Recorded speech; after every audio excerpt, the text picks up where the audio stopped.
করে দিয়েছি ধোঁয়া দেখা যেতেছে, এটাই ধোঁয়া। পরে ভয় পেয়ে গেছি আমরাও ভয় পাইছি। আল্লাহর কাছে শুকরিয়া। আলহামদুলিল্লাহ, আল্লাহ বাঁচাইছে। না, আমার শরীর খুব খারাপ লাগছে। আমি টার্কিশ এয়ারলাইন্সে করে পর্তুগাল যাচ্ছিলাম। তো আমাদের ফ্লাইটটা ছেড়েছে একজ্যাক্টলি সকাল 7টার সময়, বাট 8:10-এ ফ্লাইটটা আবার বাংলাদেশে ব্যাক করেছে। বলা হয়েছে যে একটা ইঞ্জিনের ভিতর পাখি হিট করেছে, তার জন্য ফ্লাইটটা যাবে না, আমাদেরকে ওখান থেকে আবার ব্যাক করানো হয়েছে। বিপদের হাত থেকে রক্ষা পেলাম, তার জন্য আল্লাহর কাছে লাখ লাখ শুকরিয়া। পাইলটেরও অবদান আছে এখানে।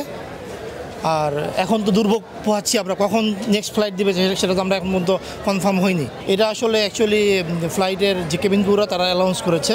সে অ্যানাউন্সে বলেছিল যে হঠাৎ করে ইঞ্জিনের ভিতরে একটি পাখি এসে হিট করেছে, হিট করার কারণে ফ্লাইটটি আর যাচ্ছে না। সেক্ষেত্রে তারা আবার ল্যান্ড করবে, ল্যান্ড করে পরবর্তী সিদ্ধান্ত তারা জানাবে কখন তারা নেক্সট ফ্লাইটটা দিবে। আমাদের ইঞ্জিনে একটা পাখি ঢুকেছে, পরে উপরে আগুন, ইঞ্জিনে আগুন ধরে গিয়েছে। সেখান থেকে এখন আপাতত আমরা ডিসিশান নিতে পারতেছি না।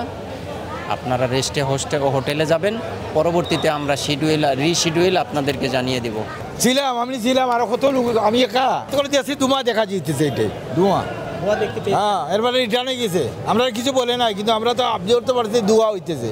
আল্লাহ বাঁচাইছে, আমরা না হয়তো আগুন লাগতো। যখন দুর্ঘটনা ঘটতেছে তখন আমরা কিছুটা দেখছি এখানে যে এমন হইতেছে, পরে ভয় পেয়ে গেছি আমরা। না তেমন একটা কিছু না, সামান্য একটু আগুনের মতো হয়েছে।